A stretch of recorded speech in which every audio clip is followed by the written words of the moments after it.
अस्सलाम वालेकुम दोस्तों, मैं हूं इरफान। आज 24 अक्टूबर है, दिन है जुमेरात का। मैं आपके लिए दुआ गो हूँ, अल्लाह ताला आपके लिए आसानियां पैदा करे और आपको अपनी हिफ्ज़ो अमान में रखे। दोस्तों, तुर्की एक अहम तरीन मुल्क है नेटो कंट्रीज़ का, और तुर्की के रजब तैयब एर्दोगान जो ही पहुँचते हैं ब्रिक्स का कॉन्फ्रेंस अटेंड करने के लिए, और उनको इस कॉन्फ्रेंस के अटेंड करने की सज़ा ये मिलती है कि फ़ौरन तुर्की के ऊपर हमला हो जाता है। तुर्की के ऊपर एक बहुत बड़ा दहशत गर्दाना हमला हो जाता है। इस हमले की तमाम तर डिटेल्स, ये हमला कहाँ पर हुआ, इसमें कितना नुकसान हुआ और ये हमला किसने किया, वेरी इंपॉर्टेंट, ये आपके साथ में शेयर करूंगा। लेकिन सबसे पहले दोस्तों, आपके साथ मैं एक वीडियो शेयर करना चाहता हूँ। तमाम तर पाबंदियाँ, तमाम तर सेंसरशिप जो कि इसराइल की आर्मी ने लगाई हुई है, उसके बावजूद ये वीडियो आपके सामने अगर आ रही है कुछ सोर्सेज की वजह से, तो यहाँ पर आपको सूरत हाल का अंदाजा हो जाएगा, व्हाट इज गोइंग ऑन। सबसे पहले जरा वीडियो देखिएगा। जी, आपने ये वीडियो मुलाहिजा की, ये वीडियो लेबनान के बॉर्डर एरिया की है, जहां से once again they try to invade into Lebanon, और उसके नतीजे में कुछ इस तरह के मनाजर देखने को मिले। ये जो इस्राएली फौजी चीख रहे हैं, इनके बाकायदा से चीखें सुनाई दे रही हैं। ये अपने एक जख्मी साथी को उठाए हुए हैं और उसको, उनकी कोशिश है कि ये यहां से निकल जाएं और वापस इसराइल भाग जाएं। लेकिन इस तरह के मनाजर, ये मंजर आम पर पहली दफा आए हैं। ये आम तौर पर ये रूटीन के मनाजर हैं। ये तमाम के तमाम तुर्की के हमले, तुर्की के ऊपर जो हमला हुआ उसकी डिटेल आपके साथ मैं शेयर करता हूं। तुर्की में अंकारा में टुसास एरोस्पेस जो तुर्की का है, वहां पर यह हमला होता है। इसमें जो मुबैना तौर पर इसको कहा जा रहा है कि जो कुर्द हैं उन्होंने ये हमला किया है, और कुर्द जो हैं ये जाने जाते हैं अमेरिकन एलाई के तौर पर, अमेरिकन इत्तेहादी के तौर पर। अब एक ऐसे वक्त में जब एक पूरी दुनिया जो है, पूरी दुनिया के अहम तरीन ममालिक जो हैं इस वक्त पहुंचे हुए हैं रशिया के अंदर जो ब्रिक्स कॉन्फ्रेंस हो रही है, तो रजब तैयब एर्दोगान भी, चूंकि उन्होंने भी ज्वाइन करने का ऐलान किया था, वो भी पहुंचते हैं काजान, रूस। और उनके जो ही वो वहां पर पहुंचते हैं तो पीछे से उनको सजा के तौर पर यह हमला कर दिया जाता है। इस हमले की जो डिटेल है, इंटीरियर मिनिस्टर तुर्की अली परलिकाया वो कहते हैं कि 2 दहशतगर्द जो है मौके पर हलाक हो गए थे।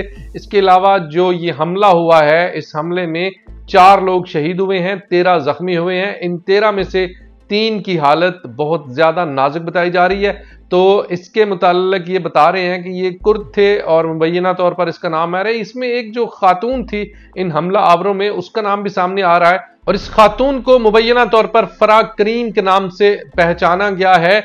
और इसका जो बॉन्ड्स हैं, इसके जो ताल्लुकात हैं, वो CIA अमेरिका के साथ बताए जा रहे हैं। दिस इज अनकन्फर्म्ड न्यूज, लेकिन जो इससे पहले जो तमाम चीजें मैंने आपको बताई हैं वो कंफर्म्ड हैं। इनको तुर्किश TRT और दूसरे जो चैनल्स हैं वो इन तमाम चीजों को कंफर्म कर रहे हैं। इस हमले की जिम्मेदारी PKK एक तंजीम है, कुर्दिश तंजीम, उसने कबूल की है। और इस हमले के नतीजे में कुछ इंजीनियर्स और स्टाफ, जो एरोस्पेस, जो टुसास एरोस्पेस का अमला था, उसको, कुछ इंजीनियर्स को, उनको वहां से यरगमाली के तौर पर भी लेकर जाया गया। इस हमले में दहशतगर्दों के पास AK-74 राइफल्स थी। इसके अलावा उनके पास एक्सप्लोजिव थे, जिनसे एक बहुत बड़ा हमला कंडक्ट करने में वो कामयाब हुए। लेकिन 2 दहशतगर्द मौके पर मारे गए, कुछ पहचाने गए। जो इंटीरियर मिनिस्टर हैं वो ऐलान कर रहे हैं कि दहशतगर्दों को मजीद पहचानने की और उन तक पहुंचने की कोशिश की जा रही है। ये तमाम इंफॉर्मेशन मिलते ही तुर्की के सदर रजब तैयब एर्दोगान कॉन्फ्रेंस अधूरी छोड़कर आज वापस भी पहुंच गए हैं। और दोस्तों, वहीं पर तेल अवीव के ऊपर एक और बहुत बड़ा हमला हिजबुल्लाह की तरफ से किया जाता है। इस हमले के नतीजे में जो एयर डिफेंस सिस्टम है वो एक्टिव हो जाता है, और तमाम तर तेल अवीव जो है उसके अंदर एक खौफ की लहर दौड़ जाती है। 2 मिलियन जो सेटलर्स हैं, 2 मिलियन शहरी जो तेल अवीव के हैं, वो पनाहगाहों की तलाश में सड़कों के ऊपर दौड़ पड़ते हैं। जरा ये मनाजर देखिएगा।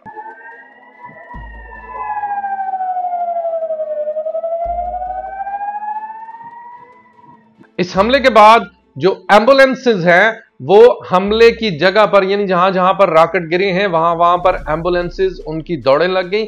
और इस हमले के नतीजे में ही बिन गोरियान एयरपोर्ट के ऊपर ट्रैफिक कुछ देर के लिए मुअत्तल हो गई, रुक गई, और तमाम जहाज जो फिजा में थे उनको फिजा में ही रहने का बोल दिया गया। और मोरओवर दोस्तों एक और अहम तरीन डेवलपमेंट ये है कि आज से 3 हफ्ते पहले ये ऐलान किया गया था इसराइल की तरफ से कि हाशिम सफीउद्दीन जो कि मुबैना तौर पर मुजव्वज़ा तौर पर नए सेक्रेटरी जनरल थे हिजबुल्लाह के, उनको असैसिनेट कर दिया गया है। आज हिजबुल्लाह ने भी इसकी तस्दीक कर दी है और उसके ऊपर ताज़ियती रेफरेंस उसके ऊपर दिया है और उनकी शहादत का ऐलान कर दिया गया है हिजबुल्लाह की तरफ से। और दोस्तों वहीं पर हिजबुल्लाह ने अहम तरीन डिटेल्स जारी कर दी हैं और तमाम तर नुकसानात जो कि उन्होंने इसराइल की फौज को पहुंचाए हैं वो तमाम तर उन्होंने पब्लिश कर दिए हैं।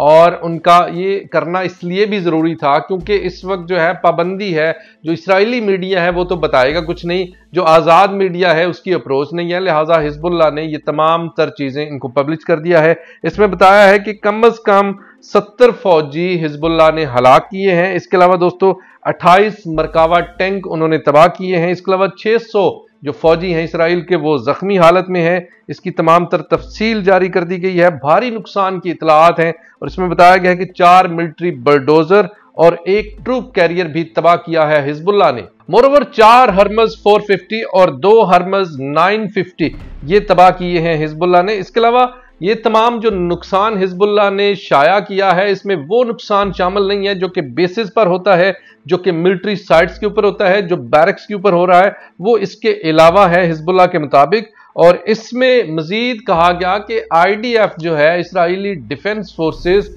वो किसी भी तरह से किसी भी इलाके पर अभी तक कब्जा करने में कामयाब नहीं हुई, ना ही उनका कहीं पर इस वक्त होल्ड है लेबनान के अंदर। और दोस्तों वहीं पर आपको बताऊंगा कि हमास के अहम तरीन लीडर, हमास के पॉलिटिकल ब्यूरो डिप्टी हेड इस वक्त रूस पहुंच चुके हैं। वहां पर अहम तरीन मुलाकातें जारी हैं और गालबन जो आइंदा आने वाला सिनेरियो है, क्योंकि इस वक्त हमास का जो बाकायदा से लीडर है वो कोई भी नहीं है और ये लीडरशिप का ऐलान जो है अगले साल में, चूंकि इलेक्शंस होने हैं हमास के अंदर, तो हमास का अभी तक जो है वो जो उसके कमांडर्स हैं वही तमाम तर जो लोकल कमांडर्स हैं, यानी जिस एरिया में जो कमांडर है वो अपने मुताबिक वहां पर फैसले कर रहा है। इस सिनेरियो में ये मुलाकात बड़ी अहमियत की हामिल है। और दोस्तों गजा के अंदर अब तक शहीद होने वाले जर्नलिस्ट की तादाद 180 है और अब एक जो चूंकि अब इसराइल की जो आर्मी है उसने बाकायदा से ऐलान किया है कि उन्होंने अल जजीरा के 6 जर्नलिस्ट उनको बाकायदा से गर्द करार देकर उनको कत्ल करने का हुक्म जारी कर दिया है।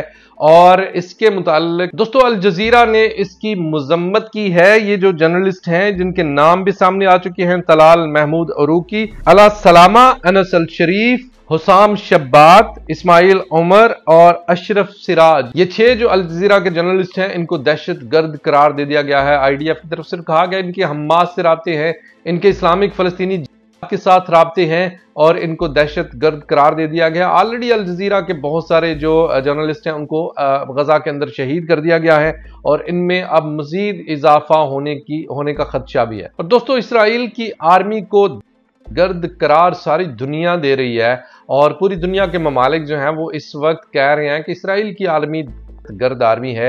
इसमें जो बाकायदा से एवन जो शिन बिट के साबिक हेड हैं उन्होंने बाकायदा से इस पर अपना वीडियो बयान जारी कर दिया है। और दोस्तों जापान के अंदर एक मिलिट्री एग्जीबिशन हो रही थी जिसमें मिलिट्री का साजो सामान मुख्तलिफ ममालिक का, वहां पर उसकी नुमाइश जारी थी और जो इसराइली बूथ था जहां पर इसराइल का मतलब तमाम तर साजो सामान रखा हुआ था, मुजाहिरीन वहां पर पहुंच गए। मुजाहिरीन ने वहां पर इसराइल के मुखालिफ नारे लगाए और सूरत हाल इतनी खराब हो गई कि इंतजामिया ने इसराइल का बूथ ही बंद कर दिया। और दोस्तों वहीं पर इसराइली अखबार मारीव वो लिखता है कि ईरान ने चाइना से जो एंटी ड्रोन सिस्टम है वो हासिल कर लिया है और साइलेंट लेजर हंटर, यानी ये ड्रोन सिस्टम, ये जो लेजर सिस्टम होगा जो कि ड्रोन्स को निशाना बनाएगा स्पेसिफिकली, और जिस तरह से जासूसी की जाती है ड्रोन्स के जरिए से या हमले किए जाते हैं, तो वो अब ईरान जो है उसने उसके खिलाफ एक हथियार हासिल कर लिया है।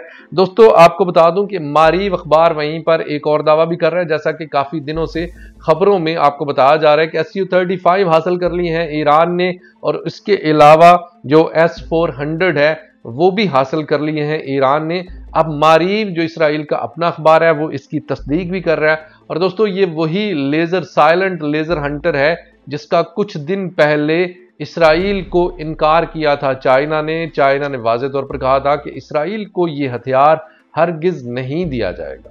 اور وہیں پر ایک سیاستدان جل سٹین ان کا نام ہے، جل سٹین نے کہا ہے کہ اسرائیل مکمل طور پر امریکہ پر انحصار کرتا ہے، اسرائیل کی آئرن ڈوم تمام تر امریکہ کی پیداوار ہے، اگر اسرائیل کو امریکہ سپورٹ نہ کرے تو وہ ایک سٹنگ ڈک کی طرح ہے، وہ ایک بیٹھی ہوئی بطخ کی طرح ہے جس کے اوپر نشانہ لگانا بہت ہی آسان ہے، کچھ دن بھی سروائیو نہیں کر سکے گا اسرائیل امریکہ کے بغیر۔ اور اس میں مزید جل سٹین کہتی ہیں کہ یہ تمام کا تمام، یعنی جو ہتھیار پرووائیڈ کرنا ہے امریکہ کا اسرائیل کو، یہ تمام کا تمام غیر قانونی ہے۔ اس کے حوالے سے چونکہ مطلب اس کے اوپر پہلے بھی بات ہو چکی ہے، once again I wanna refresh it, once again I wanna recall it, کہ اینٹنی بلنکن جو ہے تمام تر ذمہ دار وہ ایک شخص ہے، کیونکہ اس نے کہا تھا کہ جو غزہ کے اندر امداد ہے وہ جانے میں کوئی دشواری نہیں ہے، نہ اس کو روکا جا رہا ہے، کیونکہ اگر اینٹنی بلنکن حقائق بیان کر دیتا تو امریکن قانون کے تحت یہ تمام تر جو ہتھیار اس وقت دیے جا رہے ہیں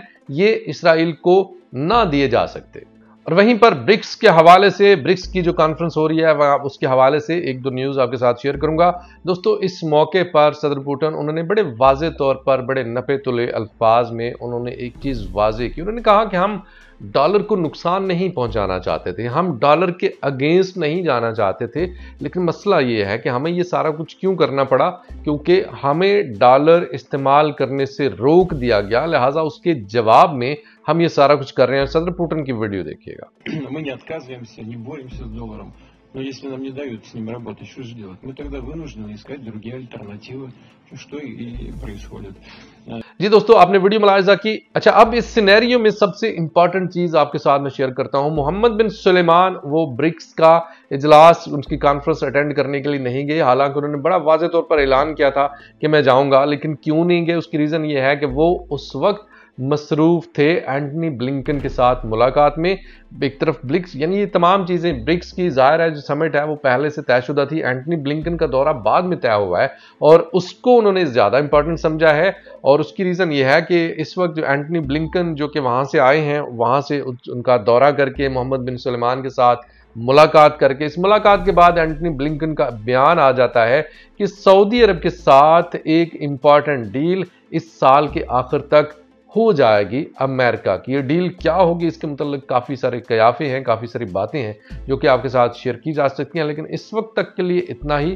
تمام تر چیزیں، تمام تر جو اہم ترین نیوز ہیں، ڈیولپمنٹس ہیں، آپ کے ساتھ میں نے شیئر کی۔ ویڈیو کیسی لگی کمنٹ سیکشن میں رائے کا اظہار کیجیے گا اور ویڈیو کو زیادہ سے زیادہ شیئر کیجیے گا، میرے چینل کو سبسکرائب کریں اور بیل آئیکن کو پریس کر دیں۔ بہت شکریہ، خدا حافظ۔